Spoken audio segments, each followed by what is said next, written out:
মধ্যপ্রাচ্য রীতিমতো গরম, কারণ মধ্যপ্রাচ্যের যুদ্ধে এবার সরাসরি নামলো আমেরিকা। এবার মার্কিনী হানা, 2 দশক পর সরাসরি যুদ্ধে জড়িয়ে পড়লো আমেরিকা।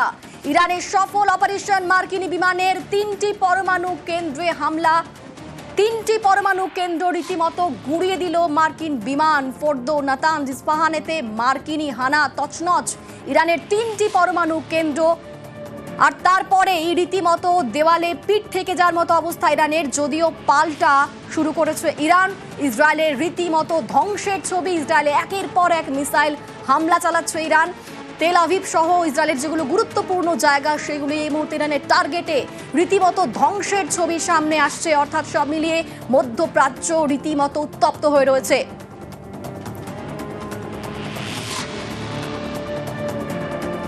আর এই যে যুদ্ধ, মধ্যপ্রাচ্যে এই যে যুদ্ধের আবহ, সেক্ষেত্রে গোটা বিশ্বে কিরকম প্রভাব পড়তে পারে? কারণ আমরা জানি যে গোটা বিশ্বের তেল সাপ্লাই হয় হরমুজ স্ট্রেট দিয়ে।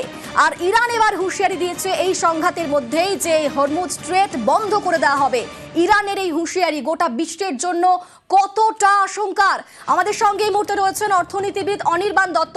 আপনাকে নিউজ 18 বাংলায় স্বাগত অনির্বাণ বাবু। আমরা দেখলাম যে ইরানকে যখন রীতিমতো সরাসরি আমেরিকা যখন হামলা চালালো ইরানের উপর, তারপর ইরান হুঁশিয়ারি দিচ্ছে এই হরমুজ স্ট্রেট যেখান দিয়ে গোটা বিশ্বের প্রায় 20% তেল সাপ্লাই হয়, সেই হরমুজ স্ট্রেট বন্ধের হুঁশিয়ারি দিচ্ছে ইরান। এটা গোটা বিশ্বে কতটা প্রভাব পড়বে? দেখুন, এটা আমরা সবসময় চিন্তা করছিলাম যে মধ্যপ্রাচ্যের হচ্ছে মানে সারা বিশ্বকে তেল সাপ্লাই দেয় এবং তেল সাপ্লাই দিচ্ছে যে জায়গাগুলো দিয়ে, তার মধ্যে ইরানের পার্শ্ববর্তী জায়গা হরমুজ প্রণালী, যেটা দিয়ে ভারতবর্ষ তেল আসে। এবং ভারতবর্ষে যদি আমরা বলি যে রাশিয়া থেকে তেল আসে, কিন্তু সারা ভারতবর্ষের 2/3 তেল কিন্তু এই হরমুজ প্রণালী দিয়ে আসে। এবং আপনি যদি ইরানের ভৌগোলিক অবস্থানটা দেখেন, তাহলে ইরানের দেখবেন একদিকে তুর্কমেনিস্তান, একদিকে আফগানিস্তান, এইদিকে পাকিস্তান, আর বাদিকে আছে আপনার ইরাক আছে, এদিকে সৌদি আরব আছে, আর এইদিকে তুরস্ক আছে। তো এই পুরো জায়গাটার যে পার্শ্ববর্তী জায়গা হরমুজ প্রণালী, সেখান দিয়ে কিন্তু সারা বিশ্বের তেলটা সাপ্লাই হচ্ছে। এবং সেই জায়গাতে যদি ডিসরাপশন হয়, তাহলে কিন্তু এই ট্রান্সপোর্টেশন কস্ট, তার বিমার খরচ, এই সবটাই বেড়ে যাবে। এবং এটা যদি বেড়ে যায়, তাহলে প্রত্যেকটা দেশের তেল কিনতে আজকে যে খরচ হচ্ছে সেই খরচটা বেড়ে যাবে। এবং ভারতবর্ষ যেটা এক্সপেকটেশন, যে আমাদের তেলের খরচাটা এই যুদ্ধের কারণে প্রায় 1200 থেকে 1300 কোটি ডলার সারা মানে সারা বছরে আমাদের যে তেলের খরচা সেটা বেড়ে যাবে। এটা যদি বেড়ে যায়, তাহলে আমি বলবো সারা বিশ্বের যে অর্থনীতির যে চালিকা শক্তি, সেটা হচ্ছে এই তৈল জ্বালানি। এই জ্বালানিটাতে যদি আপনার কস্ট অফ প্রোডাকশন বেড়ে যায়, তাহলে কিন্তু সারা বিশ্বের অর্থনীতি একটা টালমাটাল জায়গায় পড়ে যাবে। আপনারা যদি ভারতবর্ষের অবস্থানটা দেখেন, ভারতবর্ষের কিন্তু মূল্য বৃদ্ধির সমস্যাটাকে আমরা অনেকটাই নিয়ন্ত্রণে এনেছিলাম। আমাদের রিজার্ভ ব্যাংক কিন্তু সেখানে রেপো রেট কাট করেছিল, যাতে ভারতবর্ষের অর্থনৈতিক কর্মকাণ্ডটা বাড়ে, যাতে প্রাইভেট ইনভেস্টমেন্টটা বাড়ে, যারা শিল্পোদ্যোগী আছেন, যারা ব্যবসায়িক সম্প্রদায় আছেন, তারা যাতে ইনভেস্টমেন্ট করেন। কিন্তু আজকের দিনে এই যুদ্ধের যে একটা বাতাবরণ তৈরি হয়েছে, তাতে প্রত্যেকটা দেশ যেরকম শঙ্কিত, সেরকম ব্যবসায়িক মহল তারাও কিন্তু শঙ্কিত। তারা চাইছে যে যুদ্ধের পরিণাম কি হবে, যুদ্ধটা তৃতীয় বিশ্বযুদ্ধের দিকে যাবে কিনা। সেই জন্য কিন্তু প্রাইভেট ইনভেস্টমেন্ট সারা বিশ্ব জুড়ে তারা কিন্তু ইনভেস্টমেন্টটাকে একটুখানি বন্ধ করে রেখেছে। তাতে কি হবে, অর্থনৈতিক কর্মকাণ্ডটা কিন্তু স্তব্ধ হতে চলেছে।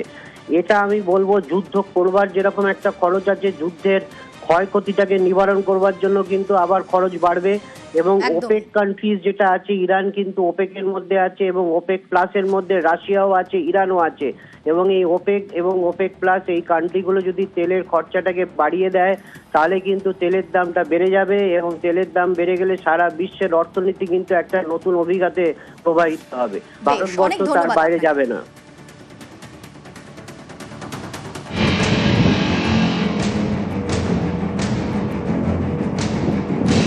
The U.S. military carried out.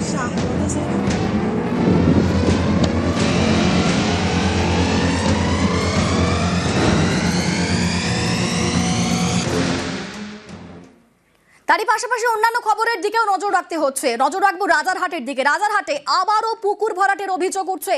ভরাট বন্ধ হওয়া পুকুর আবারও ভরাট। পুকুর ভরাট করে প্রমোটিং এর ছক। রাজারহাটের রেকজোয়ানিতে পুকুর ভরাট, গ্রিন ট্রাইব্যুনালের নির্দেশ অমান্য করে পুকুর ভরাট। শেষ মেলে তোমার এই বৃষ্টি হলো মনে এখন একটু ওই টাইপের বন্ধ আছে। রাত ফেলে কখন? দিনের রাতে? দিনে রাতে দুটোই। আর যার বিরুদ্ধে ভরাটের অভিযোগ সেই প্রমোটার কি বলছেন শুনুন। ভরাট তো আমার অ্যাকর্ডিং টু কনভার্সন হচ্ছে, অ্যাকর্ডিং টু হাইকোর্ট, তো আমার কোনো কিছু বলার নাই। যা আছে আপনি গভর্নমেন্ট বডি থেকে জিজ্ঞাসা করুন। সেটা অর্ডারের কপি থানায় জমা আছে, আপনি কাইন্ডলি কালেক্ট ফ্রম দেবেন। আমার বক্তব্য কিছু নাই। যা আছে কাগজ অফিসিয়ালি ডিপার্টমেন্টে জমা দিয়ে আছে। অভিযোগ তো কেউ করতে পারে, জিনিসটা তো প্রশাসন বুঝবে। প্রশাসন কাগজ দেখে কাজ করছে, প্রশাসনের জন্য গভর্নমেন্ট বডি জানবে। আপনাকে যদি দেখার আছে তো আপনি যান, থানাতে জমা আছে অর্ডার কপি, গিয়ে দেখেন। কোন পুকুর? এটা সেই পুকুর যেটা গত মার্চ মাসে এই পুকুর ভরাট করা হয় এবং পুলিশ পাহারায় পুকুর ভরাটের অভিযোগ ওঠে। আর সেই খবর দেখায় নিউজ 18 বাংলা। পুকুর ভরাট নিয়ে গ্রিন ট্রাইব্যুনালে মামলা হয় আর পুকুর ভরাট বন্ধ করতে নির্দেশ দেয় গ্রিন ট্রাইব্যুনাল। মাসখানেক বন্ধ ছিল এই নির্দেশের পর, কিন্তু মাসখানেক পর আবারও পুকুর ভরাট চলছে। কিন্তু কিভাবে? আমাদের সঙ্গে এই মুহূর্তে সরাসরি রয়েছেন আমাদের প্রতিনিধি অনুপ। আমরা দেখলাম যে পুকুর আবার ভরাট হচ্ছে, যেটা আমাদের খবর আমরা দেখিয়েছিলাম। তারপর গ্রিন ট্রাইব্যুনাল নির্দেশ দিয়েছিল, সেই নির্দেশ অমান্য করে 1 মাসের মধ্যেই আবারও পুকুর ভরাট। মানে প্রমোটার তিনি কি বিশেষ কেউ? কোনো তার বিশেষ পরিচয় না হলে এত সাহস কি করে হতে পারে?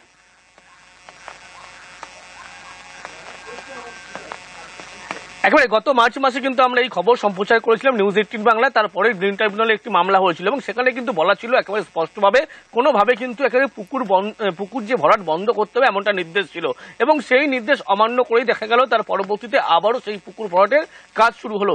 এবং যে প্রমোটারের কথা বলা হচ্ছে তারা কিন্তু এখনো স্পষ্ট তাদের বিরুদ্ধে যে অভিযোগ উঠছে, তারা সেই অভিযোগের পাল্টা জানাচ্ছে যে তাদের হাইকোর্টে যে মামলা করেছিল পরবর্তীতে হাইকোর্টে সেই তাদের নির্দেশ আছে এবং তারপরেই কিন্তু তারা এই পুকুর ভরাট করছে।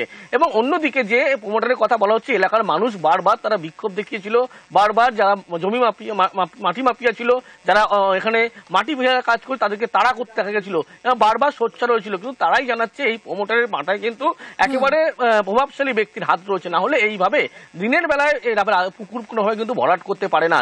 এই যে অভিযোগ পঞ্চায়েত কি বলছে তাদের বক্তব্য শোনাবো। তাদের কাছে বক্তব্য, তারা আইন মাফিক আছেন এবং বিভিন্ন জায়গায় জমা করেছেন, তারা আইন সিদ্ধভাবেই করেছে, সেটা কাজ হচ্ছিল বা হয়েছে।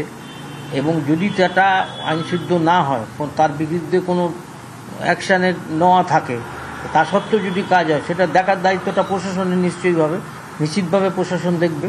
কিন্তু আমার নলেজে নেই যে আবার নতুন করে কোনো অর্ডার হয়েছে ডিএমএ, সেটা আমি জানি না ঠিক।